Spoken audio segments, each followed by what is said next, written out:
Il me dit, hey, on va au cinéma voir mon cousin. Non, en tout cas, il me dit ça. J'étais comme, c'est qui ton cousin? Je le connais pas. J'étais comme, bon, on va aller avec son cousin. C'était avec Ryan Reynolds. Ryzen. C'est lui qui a mis son nom, c'est Raisin Bran. On arrive tout juste de voir James Bond, No Time to Die. Alors, j'aimerais avoir d'entrée de jeu vos impressions sur le film. Comment vous avez trouvé ça? Moi, j'ai pas trouvé ça mauvais. J'ai pas trippé, mettons, je me suis endormie 3 fois, minimum. Aïe. Mais non, c'était pas mauvais, mais j'ai trouvé ça trop long. C'était trop long. Donc, c'était un 2h45 quand même au niveau de la longueur du film. Ouais. Ça reste que c'est pas un James Bond classique. Là. On s'entend que les effets spéciaux, la bagarre et tout le tralala, il y en a un peu moins dans ce film-là. Mais en général, moi, j'avais vu les critiques qui étaient bonnes, puis je suis pas déçu. C'est juste que c'est vraiment pas... c'est autre chose que les James Bond habituels. Là. Moi, je voudrais que vous nous donniez votre... c'est quoi qu'est-ce que vous connaissez de James Bond avant ce film-là? Ariane, mettons. mettons Ariane, elle connaissait pas grand-chose.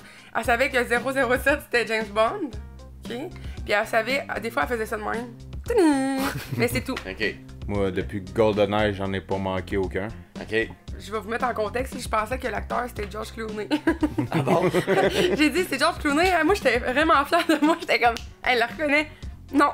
Fait que, mettons... Même en le voyant. Ouais, en le voyant. Quand tu l'as vu au... Moi, je pensais que c'était George Clooney. Il y a des grandes ressemblances. Il y a des Et que je mets Daniel Craig ici. Non, mais lui, il ressemble à Daniel Craig, il ressemble à Nicolas Sarkozy, finalement. Hey, non, sérieux, ça ressemble. Excusez-moi, là. Ils ont la même forme. Oui, là. Écoute, Nicolas Sarkozy, on dirait son frère qui a passé dans la sécheuse. Mais c'est vrai que, comme tu as dit tantôt, c'est plus un film de gadget. T'as pas eu tant de gros effets spéciaux de fou non plus. Quand il est en moto, là, pis qu'il monte, là, ça a juste pas de bon sens, là. Genre, ça se peut pas.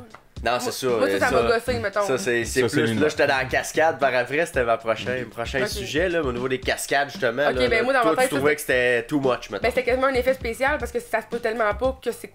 T'sais. Comment vous avez trouvé, justement, le déroulement de l'histoire, comment elle s'est présentée devant vous? Ils ont pris le temps de bien nous amadouer tout le long. C'est ça, le film est 2h45, fait que ça s'est passé vraiment d'un bout à l'autre tant émotif que de rebondissement. Ben, rebondissement, pas tant non plus, mais non, moi, je trouvais l'histoire était bien.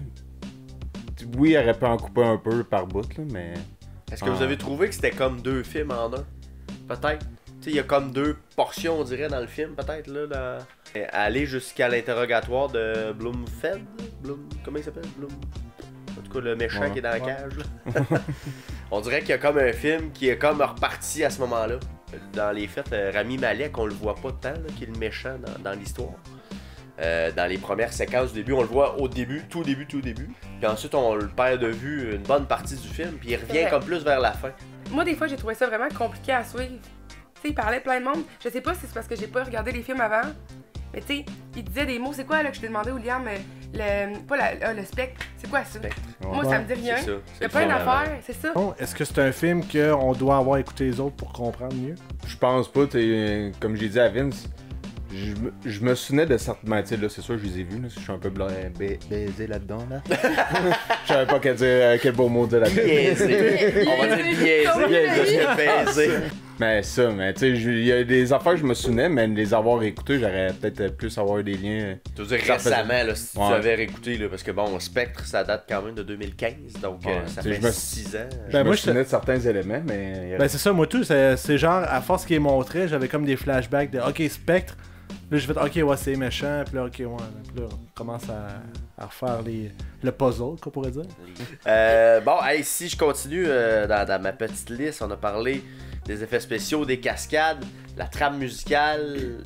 Toi, t'as sûrement été mêlé du départ quand il y a eu l'espèce de séquence vidéoclip. T'as pas dû rien comprendre. Au début? Ouais. Mais moi, j'ai adoré ça. Pour vrai, là, genre, de un, la musique, ok? J'avais quasiment des frissons, j'avais envie de sortir mon Shazam, là. Puis savoir c'était quoi. Ouais. Pour vrai, là, Je me suis vraiment sentie bizarre. Genre, j'ai vraiment aimé ça, le début, là, tu sais, quand il y a Ouais. plein d'affaires, puis à un moment donné, il y a des guns qui font le genre de truc d'ADN, puis tout. J'ai full aimé ça. Ok, Ouais. c'est bien parce que c'est très classique de tous les James Bond. Ils ont toujours un segment comme celui-là dans le film qui des fois, on dirait, coupe le film. Là. Tu sais, là, à un moment donné, je me demandais, il est-tu comme mis trop loin? Je sais Non, pas que vous en avez pensé, là. Tu sais, parce que le film Daniel- a quand même eu, un 15 minutes Ouais. peut-être avant d'arriver à ce moment-là. Mais tous ceux de Daniel Craig, ben, remarque, C'est simple, pas mal là. tous les James Bond, il y a tout le temps au moins un 10-15 Ouais, minutes. parce je me qu'il y a- souvenais il y a- pas que il y c'était a une aussi scène long. d'action. Ouais, il y a tout Là, le ça temps coupe. Là, il y a cette cinématique-là qui est tout le temps incroyable. Mais celle-là, pour vrai, là, bien était fait. incroyablement bien faite. Là. Mais tout ça me fait repenser à une question que tu as posée avant. Là. Ouais. Mais survivre à beaucoup de grenades comme ça, c'est bien. Ça explosait beaucoup d'en face. Ouais, effectivement, il s'en tirait quand même bien. Là, tu sais, il y a une séquence, je sais pas si tu dormais, mais il lance une grenade Ben oui, je l'ai vers vu. le haut. Ouais. Puis il y en a comme 3 ou 4 qui retombent. Là, Le tampin doit être magané un peu. Colin. Non, mais c'est ça. Moi, c'est quelque chose qui me dérange dans tous les films d'action, c'est tout le temps ça. Genre, ok, le gars, il est tout seul, il a genre un petit gun, tout le monde est là avec. Tu sais, ils ont genre leur grosse combinaison, sûrement, genre par balle. Tantôt, tout le monde tombe, lui, il est là. Voyons, Ouais. là. Est-ce que vous avez trouvé que ça valait la peine de le voir au cinéma? Ben, moi, juste pour le bout là, que je te parlais tantôt, là, le bout spécial, là, Ouais. comme le. Comment on appelle Le ça? vidéoclip, générique. là, ouais. c'était le générique, ouais. Ouais, ben, juste pour ça, pour vrai, là. Genre, oui. C'était tellement beau, pis ça aurait pas été la même affaire sur un écran de maison. Non, c'est sûr que ça a un plus-value au cinéma. Mais d'un autre côté, si t'es pas un gros tripper de James Bond en partant, ça fera pas changer d'idée. Fait qu'aussi bien de la regarder chez vous, mais c'est sûr que c'est un bon plus-value d'aller le voir au cinéma. Là. Ce que j'ai trouvé, moi, de mon côté, c'est le son. Parce que ça faisait très longtemps que j'avais pas été au cinéma. Le C'est son, trop il viendra fort. après.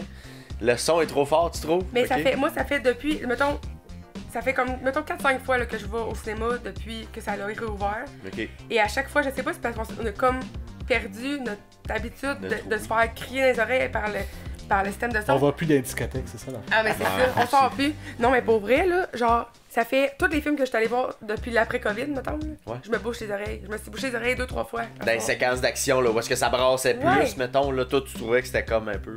Ben, trop moi, fort. je me dis, je suis en train de perdre de l'audition. Je me bouche les oreilles parce que j'ai pas envie d'être sourde à 40 ans, là, s'il vous plaît. Moi, ça m'a pas agressé en tant que tel. Là. Mais ce que j'ai remarqué, par contre, c'est, oui, effectivement, le son est plus fort. Et meilleur parce que justement t'as l'effet surround que à la maison. En tout cas, moi j'ai pas le système de son pour recréer ça. Mais j'ai trouvé que l'image était pas particulièrement belle. C'est drôle, hein? Tu sais, les scènes justement d'action où est-ce que ça se déplace rapidement, dans mon souvenir, c'était plus clair que ça au cinéma. Puis là, j'ai comme l'impression que nos écrans de télé vont rendre mieux les scènes d'action de par le fait qu'ils sont plus récents. Voilà, La hey, je vous première toune, remercie la première sérieusement, merci beaucoup d'avoir Ouais, été avec nous autres, ça a été fait super plaisir. le fun.